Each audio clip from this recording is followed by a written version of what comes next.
Over 3 years ago, I made a video on how to make a simple tunic.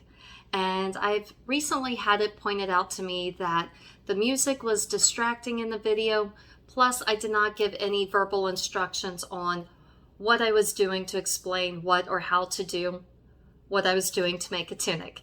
So since I can't go back in time and edit that particular video with that same website link, I am today going to incorporate that into today's video and change up the audio and be able to better explain what is going on as I make the tunic. So for those who don't know, hello, my name is Lynn Fairchild and welcome to my channel. And today I'm going to show you how to make a simple tunic. You might also hear this referred to as a tea tunic, a medieval tunic. It is simply, think of a medieval version of a t-shirt, pretty much. And it can get as complicated or simplistic as you would like it. Some examples show that there were gores and gussets put in. Others do not have gores and gussets. Some have trim, some don't. It can, again, be as simple or complex as you would like it. One example of a tunic that I have, this is a tunic of one of my sons. And as you can see, like I said, it is simply a t-shirt that you have made. And the T for the T tunic, as you can see, it just has a T shape. One of the things with this, because this is the pattern I'm going to be using today, if you are new to sewing, if you are pressed for time, if you are just simply making clothing for a child, then I recommend going the simple route with a simple tunic with no gores, no gussets, and maybe if you want to do a little bit of trim, that's fine, but keep it simple. If you are looking to have something to have long term that you want to be more decorative, more complex, then go ahead and feel free to add in those gores, add in the gussets, add in more trim if you want. But for today's video, I am just going to show you a very simple way to make a very basic tunic for those, again, if you're new to sewing, if you're pressed for time, whatever the reason, here's how to do a simple tunic. And first, you'll want to take your fabric, and I'll show all this more later, but just a brief thing, if you lay out your fabric, you'll fold it one way, we'll say fold it vertically, and then fold it horizontally. So for example, with this tunic, it is already sewn together, but we'll just say I folded it in half. It doesn't really matter if it's horizontal or vertical. You just fold it in half one way. So this is folded in half. If you look, I have no seam right here on the shoulder. So this is where the fabric was folded over once. So if that was horizontal, then I will fold it this way. And like I said, it doesn't matter if it's horizontal then vertical or vertical then horizontal. Either way, you will end up with 1/4 of your fabric because it's been folded over in half one way and then folded in half the other way. So then once you have your fabric laid out, that's where you will then measure out the neckline, and it will become a circle, but right now it is 1/4 of a circle. So as you can see, I am missing a little piece right here. So this is 1/4. And then when you cut it out, it becomes a complete circle, and that's the neck hole. So for this, you'll want to measure around your head to make sure that your neck hole is big enough for your neck hole to go up and over your head. One caveat to that is if you want to do a keyhole neckline, and I will show you an example of that in a minute, and that would be if you want the neckline to be more up around the neck itself rather than a larger neck hole. If you want the hole to be around here, then you will cut a slit right down here, and it creates a key or a keyhole shape. And then right here are the sleeves, and later on I'll show you, you will cut out here, and then just measure how far down you want your tunic. As you can see, for this tunic, trim has been added on the edges here as well as the neckline.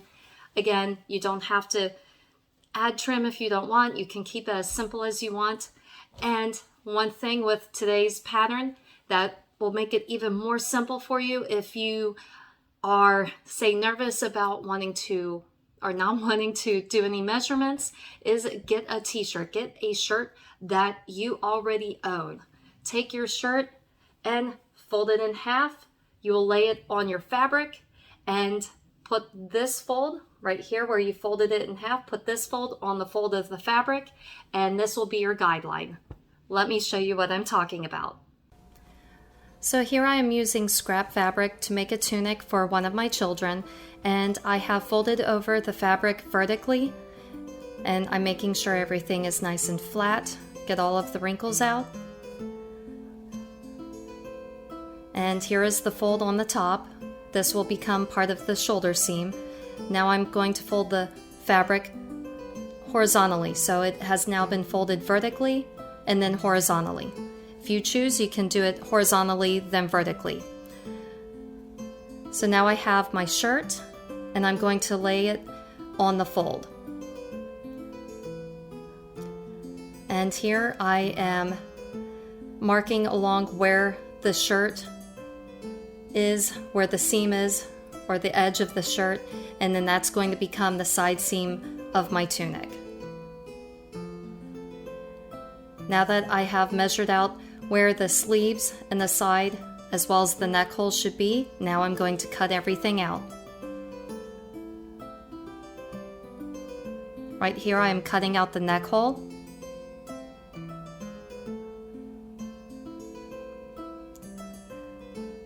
And here is where the sleeve will be.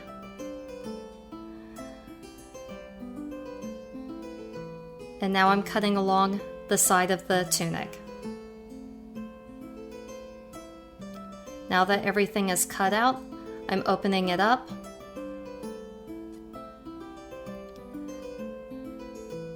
And here is the tunic all unfolded. You can see the neck hole there. And now I'm just folding up the edge of the sleeve and pinning it this way I can hem the edge of the sleeve.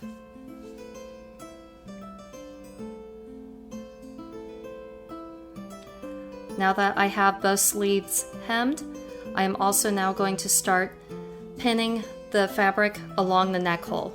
This way the neck hole can be lined and it will not fray.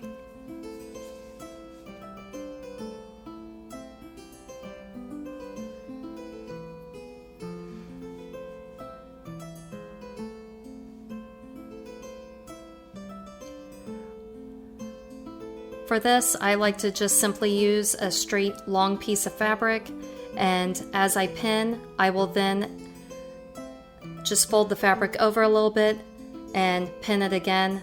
That way I can make the straight piece of fabric go along the circular form of the neckline.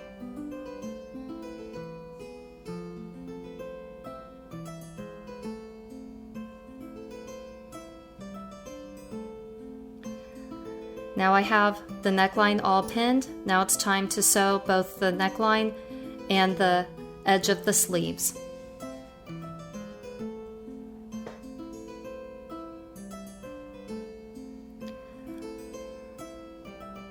Here I have already finished the neckline where I sewed it on the one side, then I flipped it on the inside, and then I stitched again on the inside, so that way the fabric around the neck hole is tacked down. And now I am pinning along the sleeve and then the side of the tunic.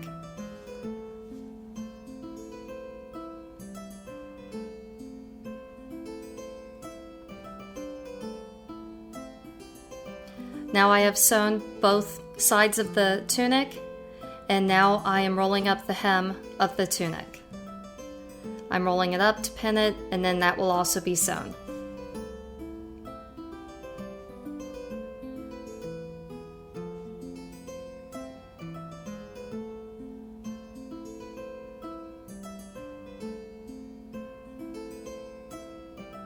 Now I'm sewing up the hem of the shirt.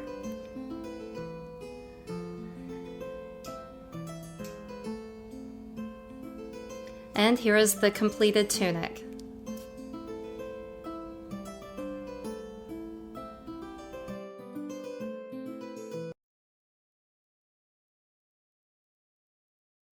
This is not the t-shirt that was used to make this tunic, but I just wanted to lay it out to give you an idea of what it would look like if this were the shirt for this tunic.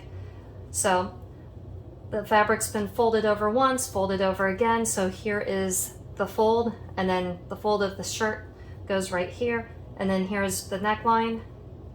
And then you would measure out how long you want the sleeves, how long you want the tunic. About 6 or 7 years ago, there was a Disney party at Pennsic, and my husband wanted to be dressed up as Hades.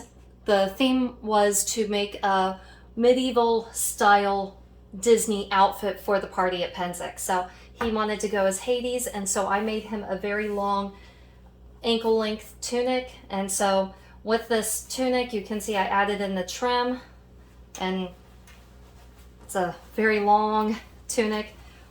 So this is a simple T-tunic, but I did add in the trim here, and it goes around on both sides.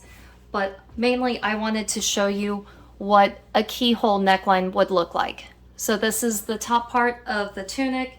You can see here's the shoulder. There is no seam here.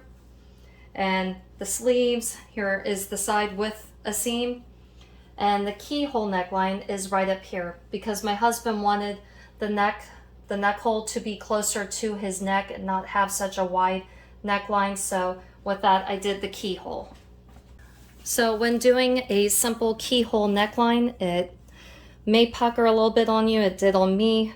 But first, when you have your fabric folded together and you're cutting out the tunic, so you have it folded one way and then folded the other way, so the vertically and then the horizontally, or horizontally and then vertically. You still want to measure for the keyhole, you want to measure around your neck and then take that measurement and divide it in fourths. And then that will give you an approximation of, we'll just say this is, eyeballing it, I would say 5 inches. So I would go from here and then cut around on the curve to here. So this is 1/4 of my circle, and then when you fold it out, you get another fourth, a fourth, and a fourth. So you go a whole circle that you've cut out. But this is right around your neck.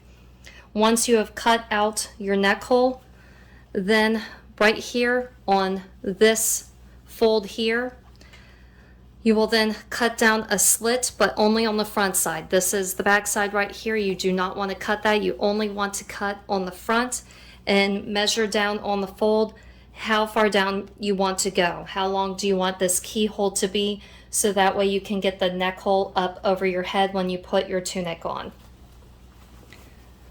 And then with that, if I open up the neckline here, you can see where I stitched scrap fabric along the edge here because there is a seam right here, you can see. And then once I stitched that all along the tunic, I then folded it over and then folded it in. So right here, all my ends are sewn in, so nothing's going to fray. But this way, the neck hole is lined. And this is what the inside of the keyhole looks like right here. Like I said, it did pucker a little bit for me there. If you hand stitch it, it would probably go a lot better than with the sewing machine. So here is what a keyhole neckline would look like on a tunic. Thank you for checking out my YouTube channel. If you enjoyed this video and would like to watch more of my videos, please follow the links on the side of the page. Please select thumbs up that you like the video.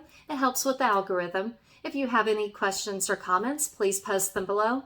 And please click subscribe and ring that bell to be updated when new videos come out.